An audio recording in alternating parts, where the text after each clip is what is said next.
Frank, very good to have you here. Thank you for your time, for being in our headquarters. Welcome to BANDNEWS TV, to Band, Grupo Bandeirantes de Comunicação, and of course to our country. So, welcome. Thank you so much. It's so nice being here, and to tell you a little secret, I love this country, I love these people. Yeah. It's important to say that Brazil is one big country, and the world has a lot of big countries too, but it's a special one, right? It's a very special one, and of course Brazil is a continent. Yeah. You know, if you think about, the north and the south are so different. You got the Amazonas, you got São Paulo, this wonderful city. And we at Horasis are very glad to come here with our Horasis Global Meeting in October. I think it was the right choice, and we are excited. Yeah.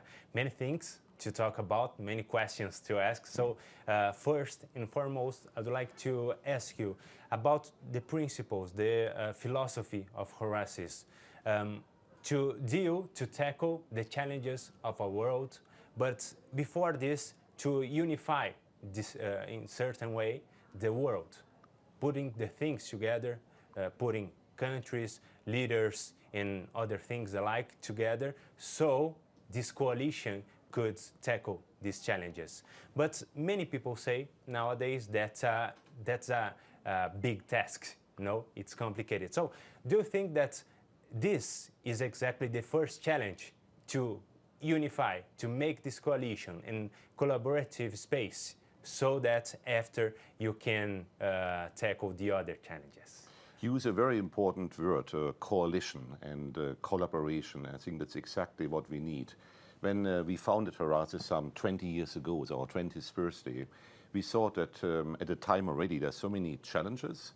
We have economic imbalances, we have climate change, we have even geopolitical tensions and wars.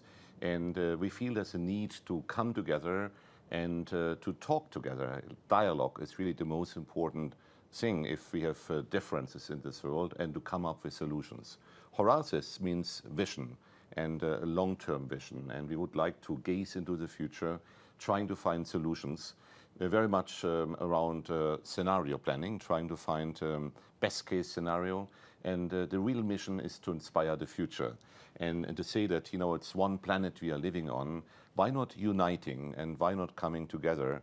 And we invite leading business people, but also, of course, politicians, governments, head of states in São Paulo. The governor of São Paulo invited us. But also we have social activists, the academic world, and the media. So we very much believe in a multi-stakeholder approach, where everybody has a say, there's no division, and diversity is really key to solve the issues of this world. Yeah, that's important. And there are a lot of challenges, social, economy, environment, demography, and others that we can cite here for the rest of the day.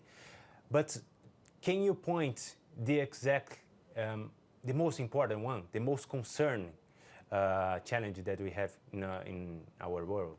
I think the most important challenge is really the root cause. It's trust, or in this case, mistrust. People don't trust anymore each other and want to take away, what the other has. Think about, protectionism, which is coming up this year, and it's not only coming from Washington, D.C., but from many other countries, protecting what you have and not to share anymore. I think we should give up this tit-for-tat mentality and go more for a win-win scenario where everybody can benefit, and, to overcome the divisions and to try, to share the beauty of Mother Earth.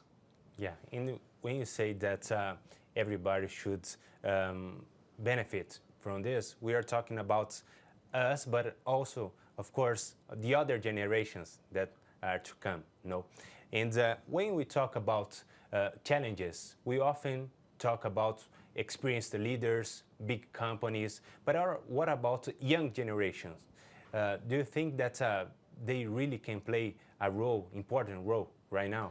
Of course, we invite participants, business leaders from all walks of life, from all industries, from all countries. We've actually around 47 nations confirmed for the upcoming summit.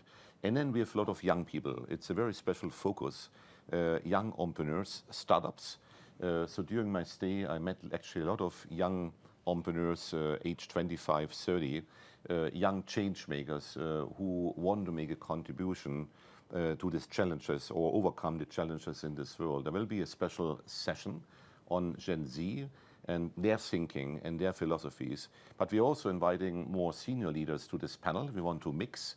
We always try to not to confront, but to show different alternatives and try to maybe harness then the commonalities of everybody. So yes, we very much believe in youth, also gender equality, with more than 40% female speakers, which is much higher than in any other event, but we want to reach 50%. We are still not satisfied. It's important also, we talked a little bit about Brazil, a special place, an important one. It's one of the biggest countries in the world, both talking about geographic, but also about population, demography. How big is our role to play right now in this crisis, all of them? So first of all, there is a crisis. We should not acknowledge that everything is going right. Think about the tariffs, think about the climate crisis. Of course, Brazil is playing a very important role in Belém this year at COP and trying to bring again the main players together to talk about the future of climate and how to protect the environment. So Brazil has a very important role to play because on the one hand, you are part of the global south. On the other side, you are very developed. São Paulo is like New York or London. You have great companies here. So I would say Brazil's role is to mediate in between extreme positions, to find the middle way. Even when it comes to geopolitics, I think it's very good not to be part of one of the blocs, but to be independent and first and foremost to be friends with everybody. And I think Brazil always did it in its history, right? To be the country which is able to mediate and to come up with solutions. At our summit, we're not only talking about climate, but also about the impact of technology. I see that Brazil will play a very important role in AI and in fintech. So, for example, in payment solutions, Brazilian companies take the lead, non-bank banks like Nubank and others, and sharing this knowledge with the world. So I think Brazil and São Paulo in particular is a hub where things happen, where you inspire the future, where you shape the future. Yeah, exactly. And this year and last year, Brazil was a big part of Horasis in a certain way because the global meeting happened here in Vitória last year and right now in São Paulo in October. Why São Paulo exactly?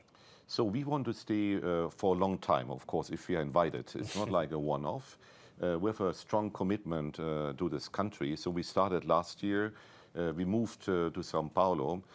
Yesterday we had a very good meeting with the governor, Governor Tarcísio, and he invited us to be part of the whole São Paulo ecosystem, to meet the players and to be here, and not just like in October, but in between, and to jointly also look into the role São Paulo can play as a hub for business, and these are the words of the governor, also to be a center of global dialogue.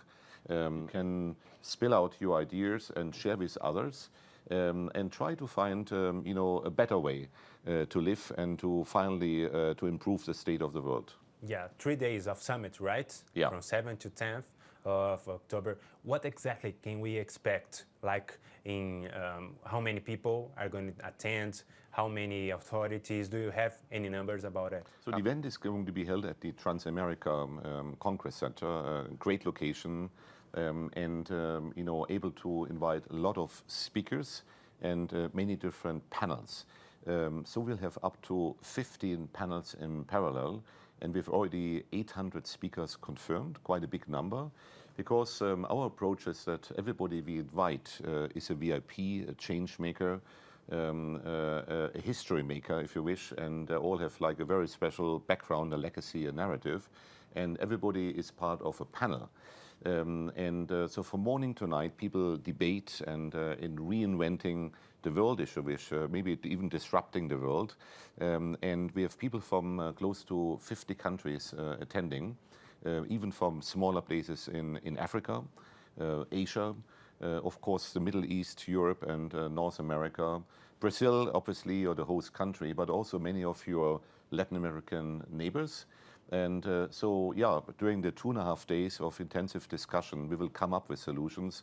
So far, we have a number of politicians confirmed, even former head of states, ministers, but also, of course, business people. We have a very, interesting entrepreneur, a billionaire entrepreneur from Saudi Arabia, for example. We got the CEO of one of the largest banks from Mexico.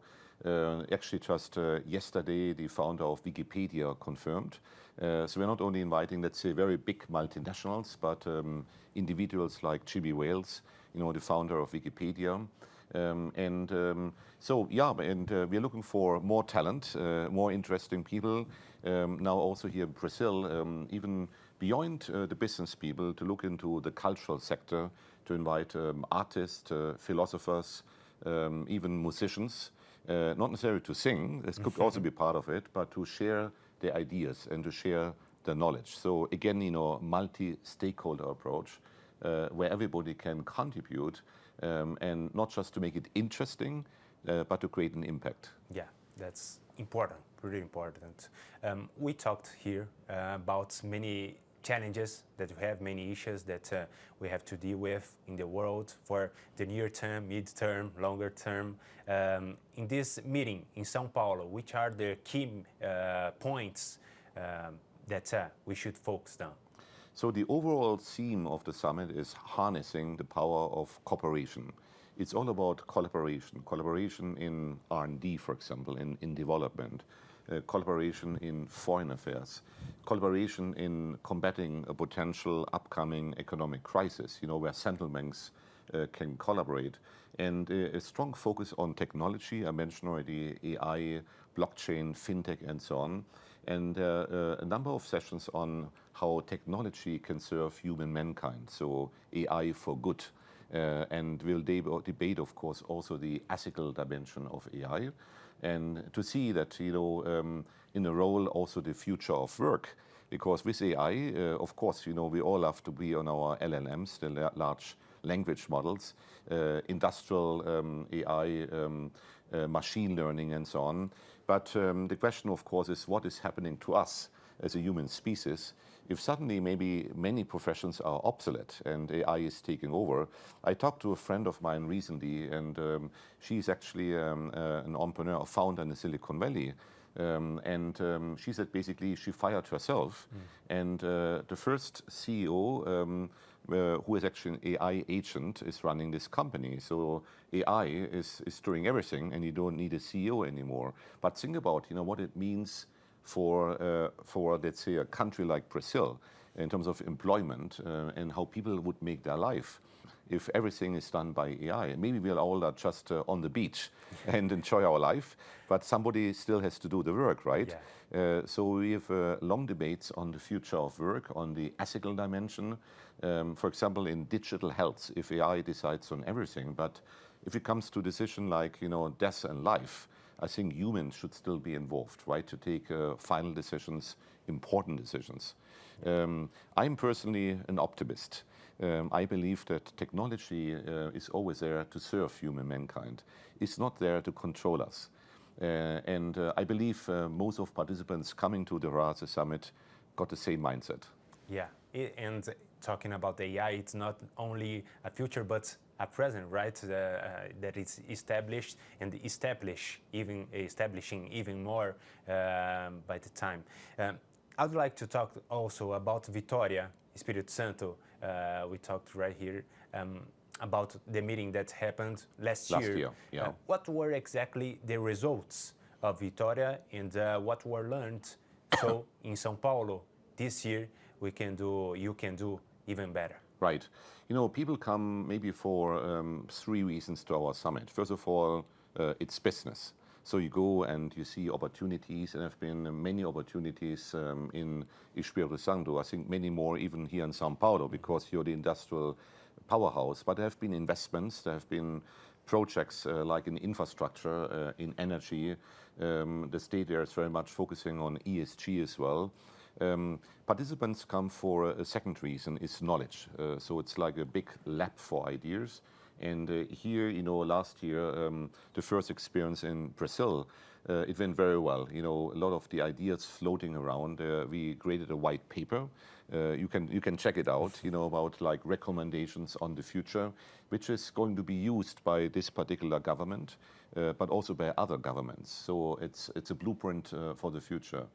A third reason why people come is more like socializing, maybe even tourism, and because Victoria is not very well visited, right? It's not on the beaten track, but a very beautiful city. I think, it might help to boost even tourism. Yeah, that's it. It's a big year also, not only because of this meeting in São Paulo, but for Horasis globally saying, because 20 years ago you founded, right? Absolutely, 2005, yeah. You founded Horasis. What changed since then? So, just 20 years ago, so 2015, the world was different, for sure. And it was maybe less kind of stressful when you look into the news, because nowadays, right, the news every day. And you say, okay, what's happening today? Like stock exchanges are very volatile, up and down. 20 years ago, it was much more stable. So there was the economic crisis in 2008, then everything kind of stabilized. There was a lot of, positive or positivistic view on the future. Now, when we talked about young people, people are afraid of the future. That's like a big thing, right? And we don't really know where the world is going. We invited actually a number of futurists to this particular summit. So we'll see how's the world going to look like in 20 years' time. So when Horasis will be 40 years old. And we've even a session on science fiction to say, imagine you're in a science fiction movie, right? What kind of new technologies come up? But there's also a session on utopia. And usually we look not so much into the past, but into the future. And to see, how could human mankind live in peace with nature, but also in peace with your neighbor. And I think that's really my own personal ambition, to create visions which can help us to achieve this utopia. Yeah, and what are the plans for the near future for Horasis? So there are a lot of plans. First of all, I think we would like to stay in Brazil. It's wonderful to be here, and I see São Paulo, as I mentioned, as the new hub for the global South, and even linking the South to the North. So not to be here like as a one-off, but to do many different and many new versions, editions of Horasis here in São Paulo. And of course, every year to make it bigger, more impactful, more all-encompassing. Secondly, I would say Horasis is going to start different projects and initiatives together here with the government. So for example, on AI, as we talked, and say, how can our participants join the politicians here of making São Paulo like the city, the state leading in AI globally. That's a very concrete plan we are having.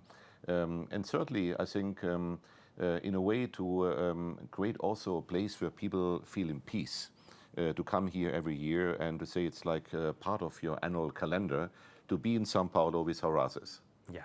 Frank, thank you again for this conversation, this chat, and for a couple of minutes. But of course, there are lots of discussions to have this year, the other ones, and feel free to come back. Thank you very much. Again, welcome to Brazil, welcome to Thank you so much. Wonderful discussion, and hope you will join us in October. Yeah.